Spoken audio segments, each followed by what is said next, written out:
عرض سلام دارم خدمت همه اساتید بزرگوار و دانشجویان عزیز و گرامی دانشگاه صنعتی شریف.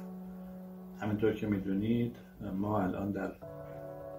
نقطه از تاریخ ایستاده ایم که هویت انسانی ما و مبانی حقوق بشر که به صورت جهان شمول همه ما انسان ها اونها رو پذیرفتیم و براش احترام قائلیم، به نحو سیستماتیک و به طور علنی داره زیر پا گذاشته میشه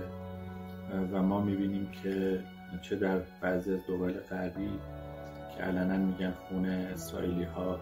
برتر از خون فلسطینی هاست و چه در بیان رهبران و نخست وزیر اسرائیل که میبینیم به صراحت فلسطینی ها رو انسان نما خطاب میکنن و یا اینکه رفتار غیر انسانی با اونها رو مجاز میشمرن. به نظرم میاد که این اتفاق داره به ما نشون میده که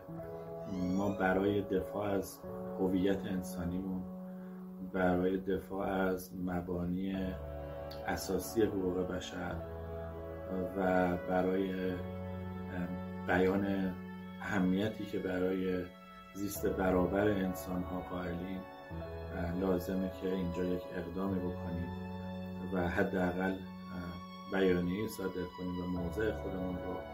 در قبال اهمیت زیست اخلاقی و صلح‌آمیز بیان کنیم. امیدوارم که در این کمپین همتون همراه باشید.